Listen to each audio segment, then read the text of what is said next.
Hare Krishna, everyone. Welcome to Sri Sri Radha Kalachandji's. We're going to start the Srimad Bhagavatam class. My name is Naimisharanya Das. I'm a disciple of His Grace Vaisheshika Prabhu. We'll start with Jai Radha Madhav. Jai Radha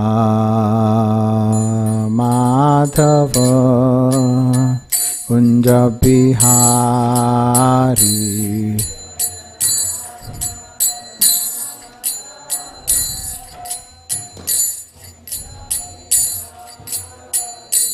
Jaya Radha Madhava Kunja Bihari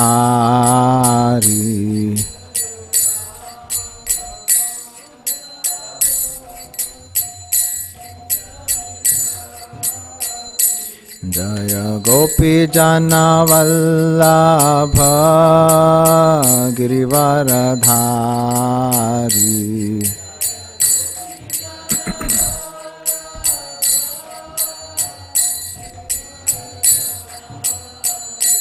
Jaya Gopi Jana Vallabha Girivaradhari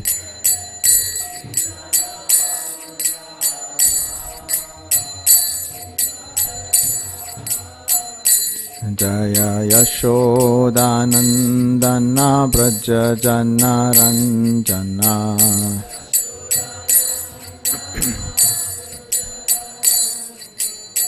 Yashodanandana Braja Jana Ranjana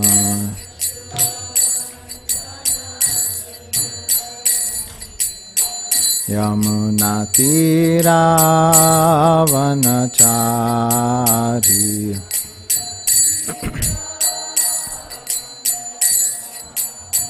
Yamuna Tira Vanachari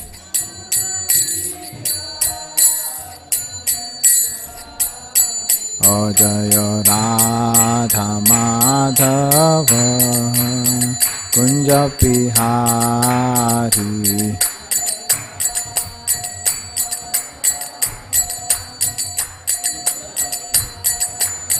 O Jaya Radha Madhava Kunja Bihari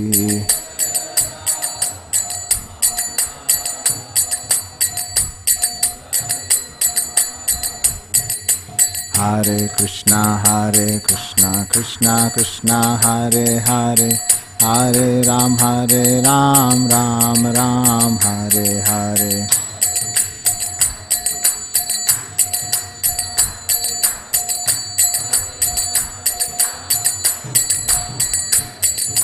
Hare Krishna, Krishna Krishna, Hare Hare, Hare Ram, Ram Ram, Hare Hare.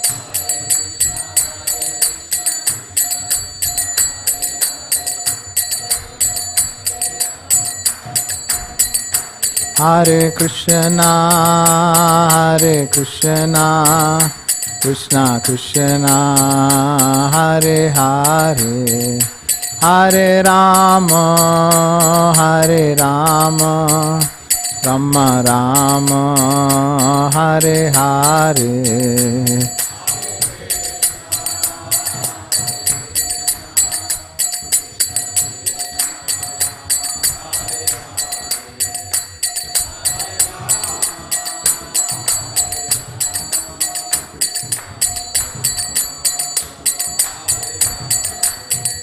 Jaya Prabhupada, Jaya Prabhupada, Prabhupada, Srila Prabhupada.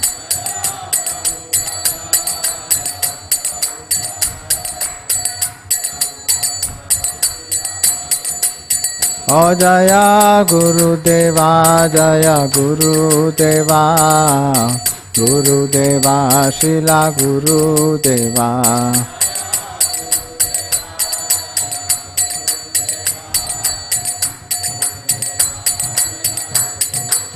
O Nitai Gaura Hari Bol, Hari Bol, Hari Bol, Nitai Gaura Hari Bol.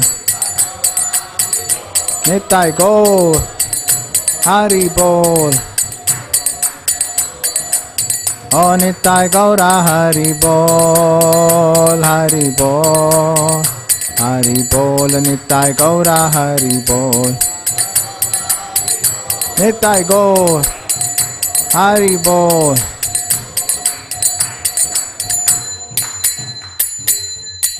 Srila Prabhupada ki jai.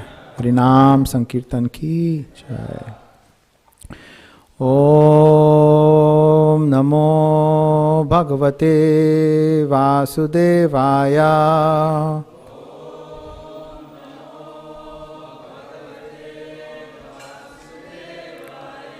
Om Namo Bhagavate Vasudevaya.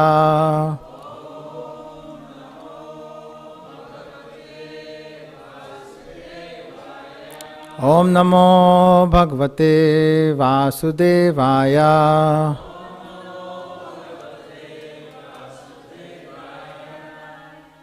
Om Jnanatimirandhasya Jnananjana Shalakaya Chakshurunmilitam Yena Tasmai Shri Guruve Namaha. Hare Krishna. So we're going to be starting our Srimad Bhagavatam class today. We're going to be reading from Canto 3, chapter number 9, text number 30.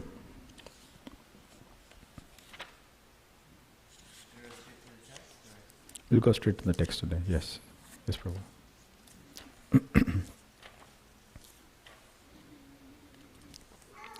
Chapter 9 is titled Brahma's Prayers for Creative Energy, and we are text number 30.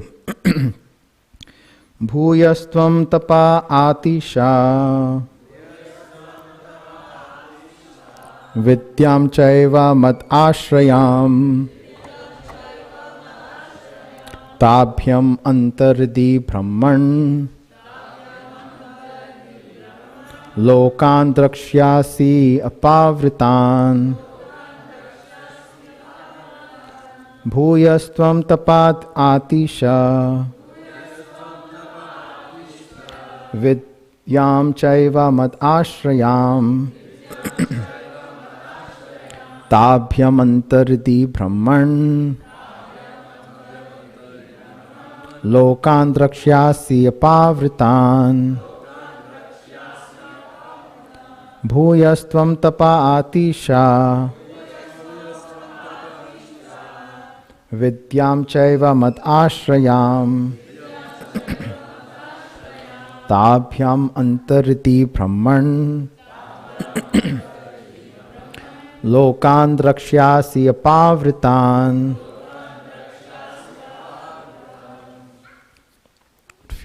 Would anybody like to say it? Bhuyastvam tapatisha vidyanchaiva mat ashrayam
Thank you.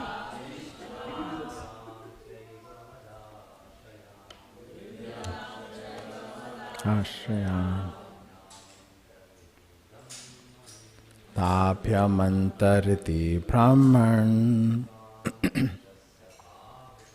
Lokan Drakshyasi Apavritan. So Prabhu just reminded me that we'll be reading text 23 today. So we'll go to the translation of text number 23 instead. Of 30? Okay. So we'll do the translation of 30 first. Yeah, then we'll go back to 23.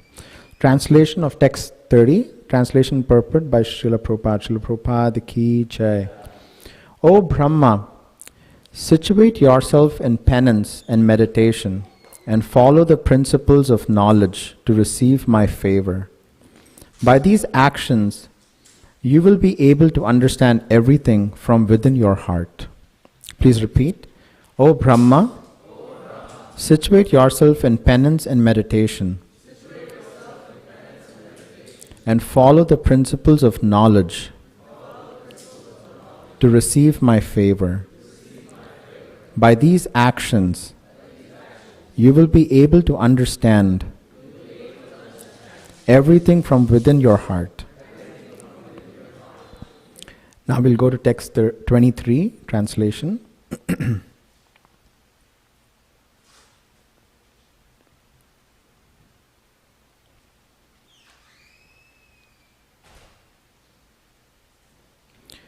Translation. The Supreme Lord, the Personality of Godhead, is always the benefactor of the surrendered souls. His activities are always enacted through his internal potency, Rama, or the goddess of fortune. I pray only to engage in his service in the creation of the material world. And I pray that I not be materially affected by the works, for thus I may be able to give up the false prestige of being the creator.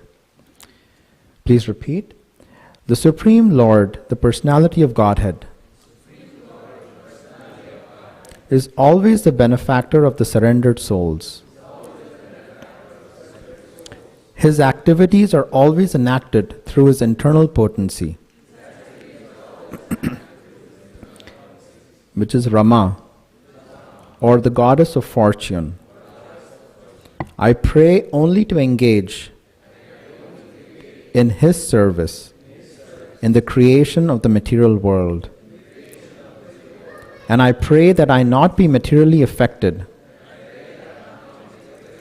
by my works, for thus I may be able to give up the false prestige of being the creator. Do we all have some false prestige? Yes, we all do, right? A little bit. Okay, let's read the purport. Would somebody like to read the purport? Do we have a mic, Prabhu? Okay, I'll start till we get the mic. Purport. In the matter of material creation, maintenance and destruction, there are three incarnations of the material modes of nature: Brahma, Vishnu and Maheshwar. But the Lord's incarnation as Vishnu in his internal potency is the supreme energy for the total activities. Brahma, who is only an assistant in the modes of creation, wanted to remain in his actual position as an instrument of the Lord instead of being puffed up by the false prestige of thinking himself the creator. That is the way of becoming dear to the Supreme Lord and receiving his benediction. Foolish men want to take credit for all creations made by them, but intelligent persons know very well that not a blade of grass can move without the will of the Lord. Thus, all the credit for wonderful creation must go to him. By spiritual consciousness only can one be free from the contamination of material affection and receive the benedictions offered by the Lord. Hare Krishna. So does everybody know the context of what's happening so far? If not, I can give you some context. Would you like some context? Okay. Okay, so we are in the part where Lord Brahma Lord Brahma is the person who is going to be creating this material universe, if you will. And Lord Brahma has just come out from the lotus flower, which emanates from Vishnu's navel. So Lord Vishnu comes in three aspects. So he's in the spiritual world. So Krishna is in the spiritual world. From Krishna we get the first incarnation. From there we get the second plenary expansion. And then we get Mahavishnu. And Mahavishnu is actually lying down on in his perspiration, which is the causal ocean. From him comes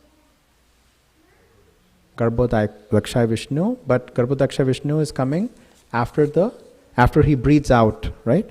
And from each of his pores we have a material universe which comes out. Each material universe we have a Vishnu who is actually present, and that Vishnu is trying to maintain or create. From the navel of Garbhodaksha Vishnu we get Lord Brahma.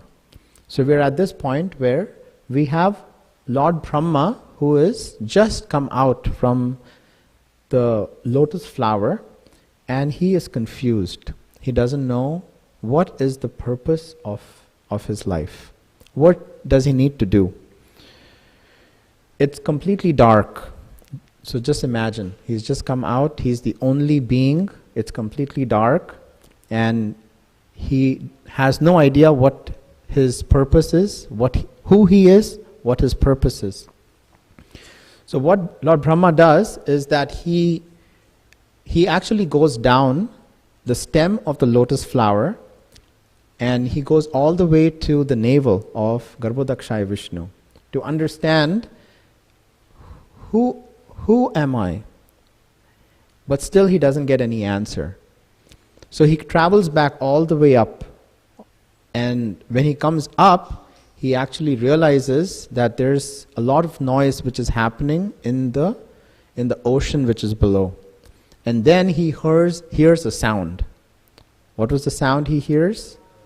Tapa, or penance, tapasya. So Krishna instructed Lord Brahma through the sound that he needs to do penance. He needs to do tapasya. So when Lord Brahma gets this instruction and he understands what his purpose was to actually create this material universe. And the way to do that was first to take all the different planets and put all the planets in different positions, right? To make all these planets to float. After he got all the planets to float, his purpose was to progenate, to put entities in each of these planets. So based on different gross bodies, his purpose was to put all these different bodies in different planets. But when he realized that this is what he needs to do, he was very, very confused, right? And when he was confused, he prayed to Krishna. And these are the prayers. Lord Brahma is praying to Lord Krishna that, "Oh Krishna, what is the purpose? What do I need to do? I'm getting very bewildered." And then Krishna says that don't worry, because you have now surrendered unto me, I will show you the way. And the way was through penance and by meditation, right? So what is penance? What is penance to you? Austerity. So we have seen in India that we have many people who are doing austerities, like they jump into the fire, or they're sitting on a bed of nails, or in hot summer they have a circle of fire and they're sitting inside. Is that penance? A little bit, yeah. But Srila Prabhupada explains penance actually means to go within, to actually avoid our senses to flow into the material energy but actually to direct it to spiritual energy, right? So that is the first piece. Our senses are attracted to all the material objects. Our senses get attracted to a material object and then we want it, right? We see a beautiful object and we want it. We see something nice and we want to drive it, right? What happens when we actually have this attachment, right? When we get attachment to a material object, lust develops in our heart. And when lust develops, what happens? Anger arises. Why does anger arise when we have lust? Because our lust is never satisfied, right? And when anger arrives, complete bewilderment happens, right? And when we get bewildered, our intelligence is lost. And when intelligence is lost, everything gets lost. So Krishna explains in the Bhagavad Gita that the way for us to avoid this is to go within, right? And this is what Krishna is explaining to Lord Brahma when he's praying to Krishna, that Krishna, please help me, I'm bewildered. So Krishna says you have to go within. By going within, he was able to realize that he is a spirit spark. He is a Jiva Atma. He's just a spirit spark. He is not the creator.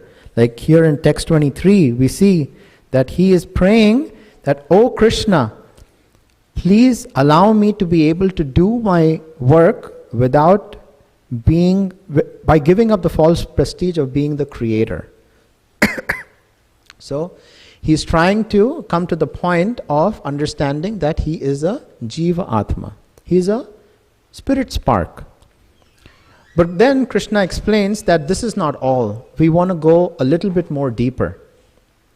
We want to understand that when we go within, we also have somebody who is sitting right with us. Who is the person who's sitting right with us? Paramatma, right? Paramatma. Paramatma is the super soul who's sitting in our hearts. He is the witness. He is witnessing all our activities.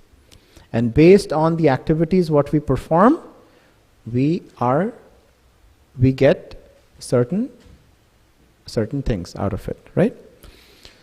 However, just by coming to the point of Paramatma, Krishna also explains that what happens after we understand the Paramatma concept.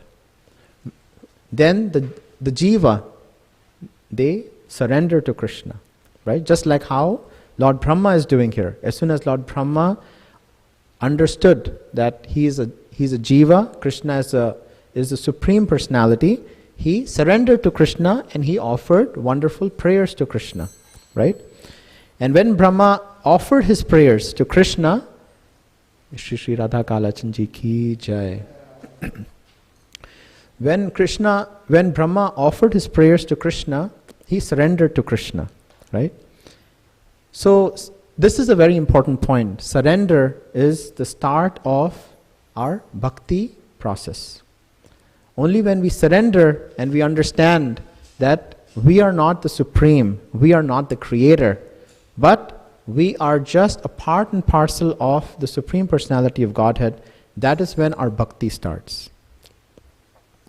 So then, what happens after we understand the Paramatma concept, right?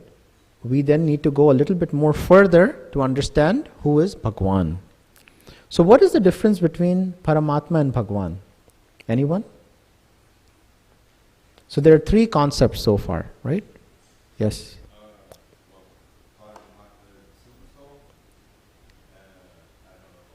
And Bhagavan, yes. So the super soul, Paramatma, is actually in an inactive state. He is only witnessing what we are doing. When we start to surrender to Paramatma, and here we see Lord Brahma, he completely surrendered to Krishna and he came in front of Krishna and said, Krishna, I do not know what I need to do. Please help me, right? There are many times in our lives when we come to that position that we are completely helpless. Has that happened to you or just me? all of us, right? We're completely helpless. When that happens, we surrender to Krishna. We share our heart to Krishna, because Krishna is our true friend. He has been our friend for millions, eternity, right? Millions of years. So when we share our heart to Krishna, Krishna then becomes active. And then he comes into the Bhagwan aspect, where we then see that Krishna then starts to reciprocate with Lord Brahma, right? So this is the third aspect, which is of Bhagwan. So Bhagwan is the active state. And there are different stages of Bhagwan being active. So we see from Vishnu, he was active in the Garbhodakshaya stage, Karanodakshaya stage, Shirodakshaya stage. We then see Krishna, who is active in the Narayan stage, right? In Narayan, he is comfortably sitting on a throne with Lakshmi sitting next to him, and he is speaking and having interaction with all his different devotees, like Nanda and Sunanda, right? He's telling Nanda and Sunanda, how are you doing? He's talking to Lakshmi. He sometimes smiles, and Lakshmi is asking him, why are you smiling, my lord?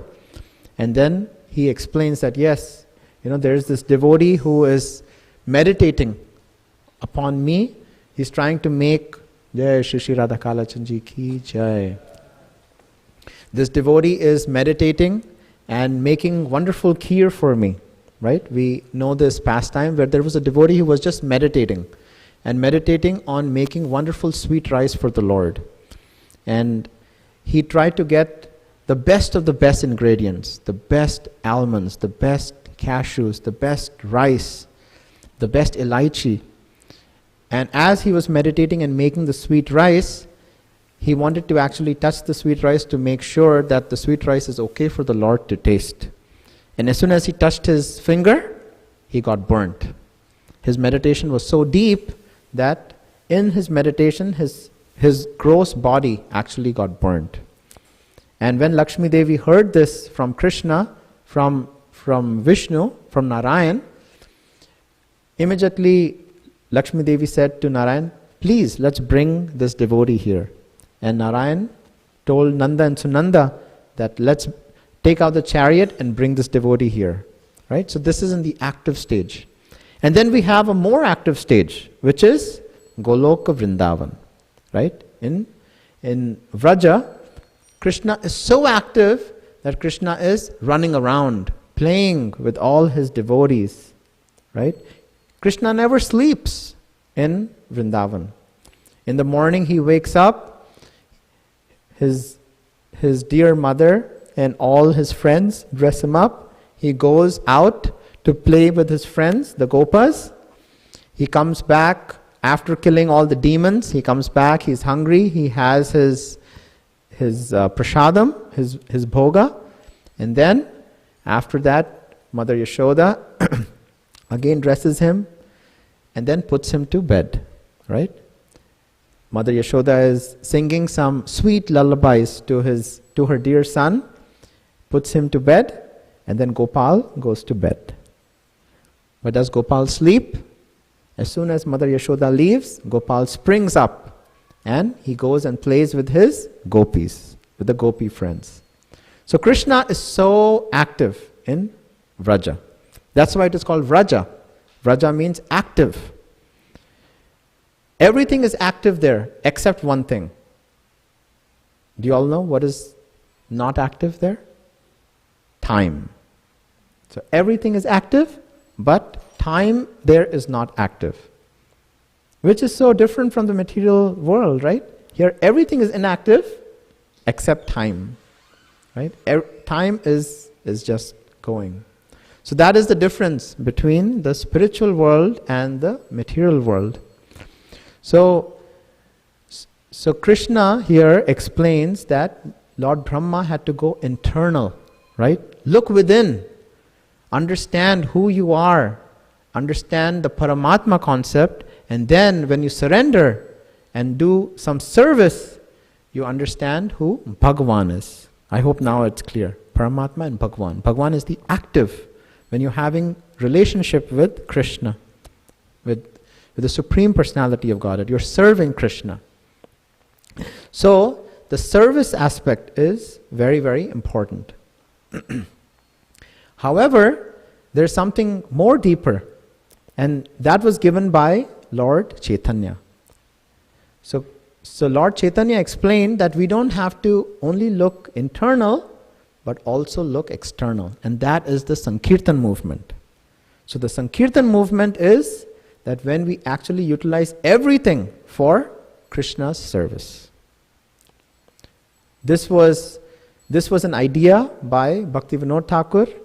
The idea was given shape by Srila Bhaktisiddhanta Saraswati Thakur, and it was implemented by our founder Acharya Srila Prabhupada. Right? Srila Prabhupada gave us, Srila Prabhupada ki jai, Srila Prabhupada gave us the formula in which we can actually, in this very state of material place where we are in, we are able to utilize everything in Krishna's service. And that is the Sankirtan movement, my dear friends. The Sankirtan movement actually allows us to be in direct association with Krishna. So what does that mean? Let's go back to Goloka Vrindavan. When the gopis and the gopas and all the devotees there are serving Krishna, they're making wonderful garlands for Krishna, right? Here when we notice that our devotees are making garlands, like we saw in Janmashtami, right? And Srila Prabhupada's appearance day, devotees went all out, right? You can see the wonderful decorations we have here, beautiful lights, peacocks, lotus, right? Lotus flowers, on the altar we have such beautiful garlands. This is all spiritual activity. What we are doing there, we are doing here. We're serving Krishna. We're utilizing everything for the pleasure of Krishna. And that is the Sankirtan movement. So in Kali Yuga, Sankirtan is the most important. That is the only way through which we are able to go back home, back to Godhead. Right? We are able to then achieve who we are, who Krishna is, and what is our relationship with Krishna. The best way for us to perform the Sankirtan movement is by distributing the gift what we have got to everybody we see. And Srila Prabhupada has given a perfect way for us to do that, which is by distributing his books, by distributing transcendental knowledge. When we go out on the streets, knock on each door, and give out these books, we are then trying to bring all the different people closer to Krishna. Right? And that is the Sankirtan movement. That is non-different from doing a spiritual activity. So that is the essence. So the main point here, what we discussed today was how Lord Brahma, he was praying to Krishna. Right? He was praying to the Lord that, oh my dear Lord, what is my purpose? I understand that I am a spirit spark. You are the supreme spark, right? You're the supreme personality of Godhead. Please instruct me. He offered wonderful prayers. He surrendered. Krishna explained that you have to go within by penance and meditation. And when you do that, you will be able to then serve. And then Krishna will be able to explain from within. Yes, Prabhu. So we'll...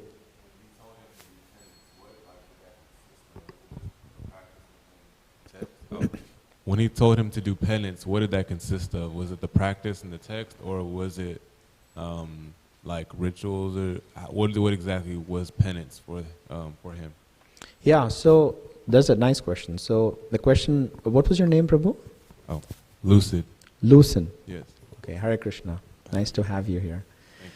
So the question is that when Lord Brahma was instructed to do penance, what was it? What did it consist of? So Lord Brahma, he went down into the stem of the lotus flower. He went down all the way, to the bottom to understand what is my purpose, what do I need to do. He still didn't get any answers. So when he came back up, he actually heard, from the ocean which was beneath, he heard a sound. And the sound vibration he heard was tha-pa, tha-pa, tha-pa. And he understood that this is Krishna who is trying to instruct him by the sound vibration that he needs to meditate on the sound. And then Lord Brahma sat in penance for millions of years to actually do his penance. So his penance consisted of just focusing on the sound vibration, right? And we notice that Lord Brahma, he is the person from which our sampradaya is coming out, right? The Brahma Madhva Gaudiya Sampradaya. So we can see that he is our Acharya. And he was the one who actually showed by example that he sat very firmly. It is said in Srimad Bhagavatam, he sat firmly and he meditated on the sound vibration. And that is our instruction, right? In the Kali Yuga, our instruction is that through the sound vibration of the holy name, which is the 16 syllables, Hare Krishna, Krishna Krishna, Hare Hare, Hare Rama, Rama Rama, Hare Hare. When we meditate and give our attention to the sound vibration, this sound vibration is not different from the spiritual sound which is coming. It's a transcendental sound, it's not a material sound. When this sound vibration enters the ear holes, it goes all the way into our heart and it cleanses our heart of any coverings which we have, right? And when those coverings are cleansed up, then we are able to understand who we actually are. Like currently we are so riveted in this body that we start to think that this is who I am. You know, this is my clothes, this is my car, this is my house. You know, these are my friends, my parents, right? We're so riveted. However, when we actually meditate on the sound vibration, the holy name, we come to the point that we realize that we are not this body, but we are a spirit spark. And when we understand that we are a spirit spark, we then understand who our Father is, who Krishna is, and what is our relationship with Krishna, right? And that is the Sankirtan movement. The Sankirtan movement is how can we utilize anything and everything for the pleasure of the Lord. Hope that was okay. Okay. Yes, Prabhu.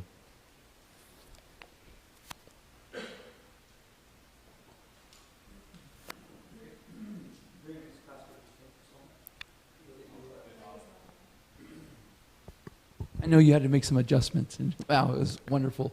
I was really appreciating your mentioning of the Sankirtan movement and how important it is to, receive this knowledge and give it to others.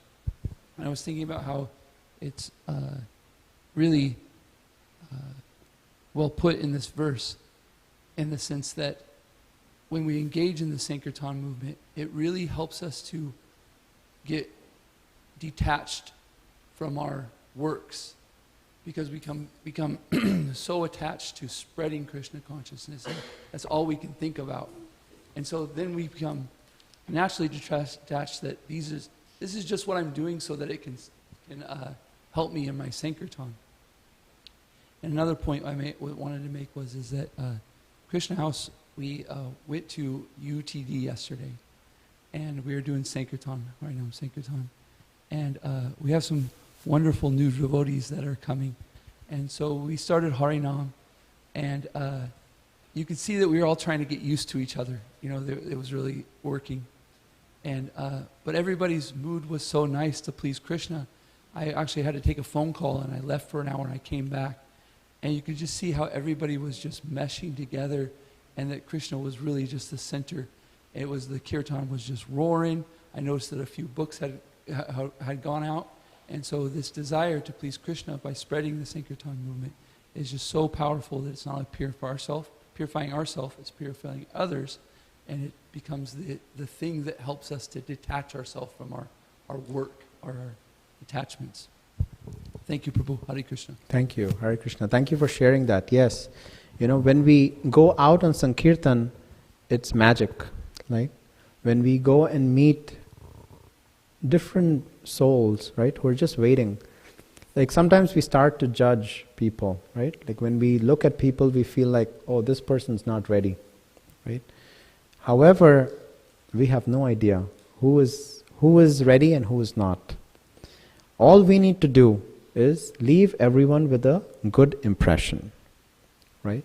That is our purpose. We are ambassadors of Srila Prabhupada's mission. We have to go out and give this gift, what we have received, to others, right? And how do we do that? By being good ambassadors, leaving everyone with a very good impression. When everybody sees that, this person is a nice lady, nice gentleman, right? They get attracted, right? And when we share the books which Srila Prabhupada has painstakingly written, right? He used to sleep for just 2 hours every night. And all night he used to translate these books. Why? Why did he do that? Right? He did that for all of us. Right? He was in Vrindavan for 12 years. Right? He had a lifetime of preparation. But he could be there.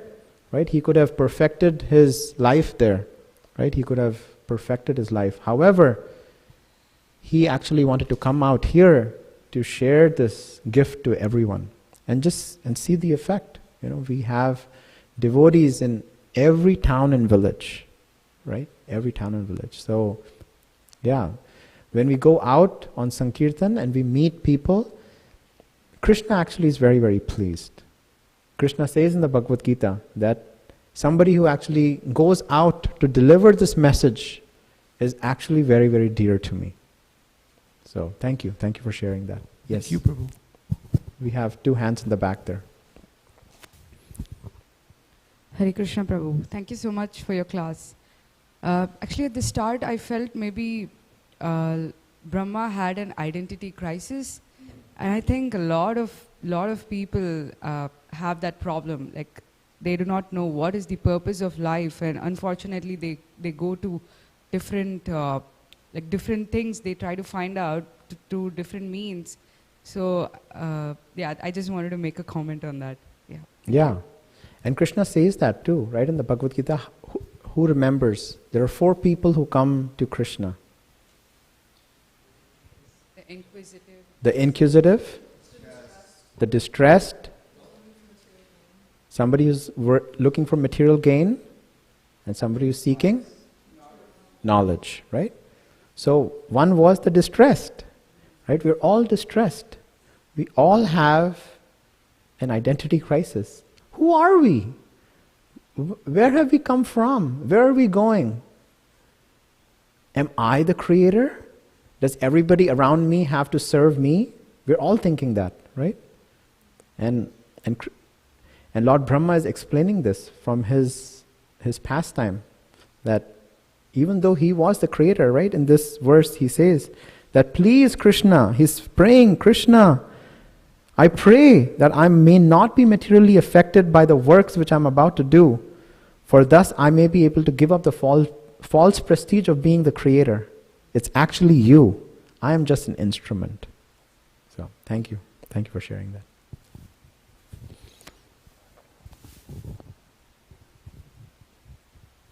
Hare Krishna.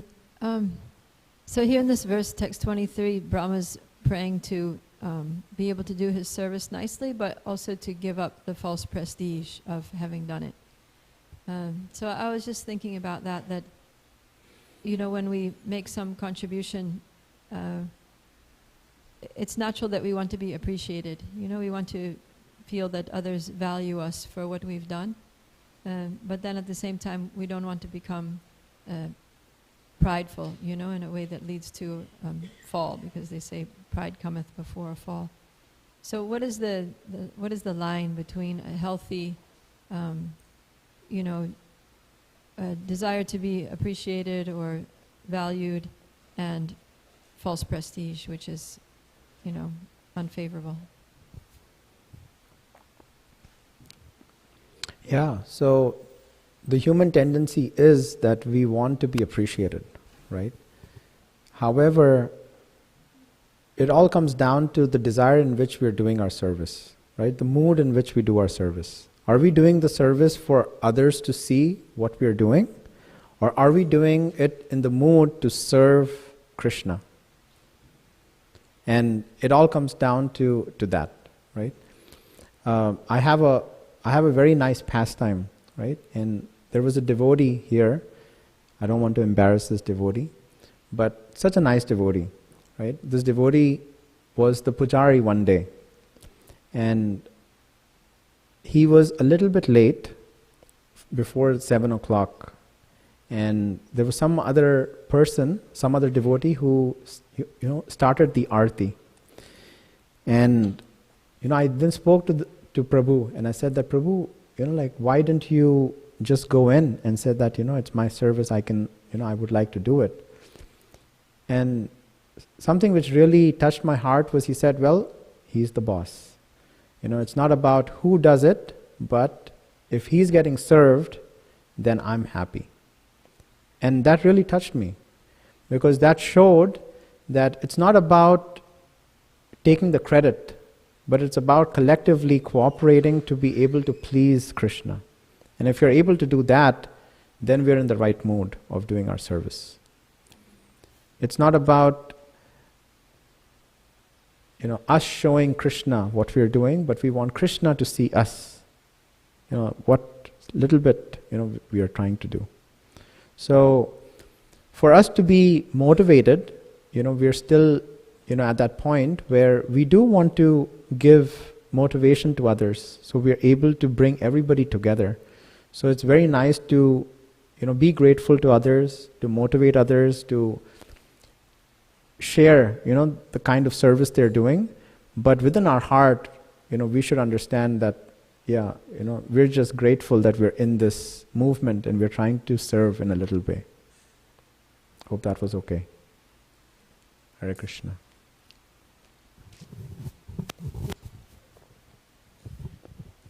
I was thinking in that matter that the devotee's attitude is everything's coming from Krishna, and that everything is Krishna's arrangement.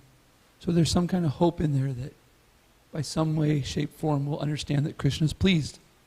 And sometimes that comes from the mouth of others, right? Thank you for that service, or that, but almost unanimous, I'm trying to say, at the same time, when we're hearing that appreciation and knowing it's from Krishna, we automatically give it back to him, right? Thank you, Krishna, you gave me this opportunity to do this service. I think, so appreciative of being able to do a little something. Matter of fact, I can't even do nothing unless you gave me this opportunity or gave me your mercy that I was able to do this. So I was thinking maybe that desire for appreciation is that desire that Krishna, we want to be seen by Krishna. We want to, we want his attention. Matter of fact, Srila Prabhupada, I'm remembering, he says, if people say, I want to see God, he says, then qualify yourself to see God. Make it so that Krishna wants to see you. So do some kind of service that's wonderful, that Krishna will go, oh, wow, look at this person. And then maybe we get lucky and then, hear it from somebody else, or we hear it from him that he's, appreciating it. Hare Krishna. Nice, thank you. Hare Krishna. I saw a hand here, yeah. You had a question, right? Here comes the mic. Yeah, I did earlier. You said that someone came to Krishna with 4 things. It was distress, knowledge, material possession, and then what was the 4th thing? Distress, knowledge, material possession, and inquisitiveness. Being inquisitive. Inquisitiveness? Inquisitive, yeah. The curious. Okay, we'll take one last reflection before we stop.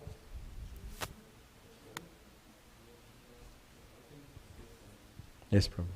Advertising. So we have a couple of Sankirtan opportunities coming up. These are outside book distribution festivals. One is on September 24th and one more on October 14th. So please, if anyone would like to join, please come. We'll post the details on Kalachandji Sankirtan team for those who would like to join. Hare Krishna. Yeah, and we also have Bhadra Purnima coming. So Bhadra Purnima is the day, it's in the Bhagavatam, in the Canto 12, Chapter 13, text number 13. And it says that on that full moon Bhadra day, if you gift a Srimad Bhagavatam to anybody, you will go back home, back to Godhead. So, if you want to take advantage, you can contact Achyuta Govind Prabhu and he can set you up so you can go back home, back to Godhead. Thank you so much. Srila Prabhupada ki jai, Srimad Bhagavatam ki jai. Hare Krishna.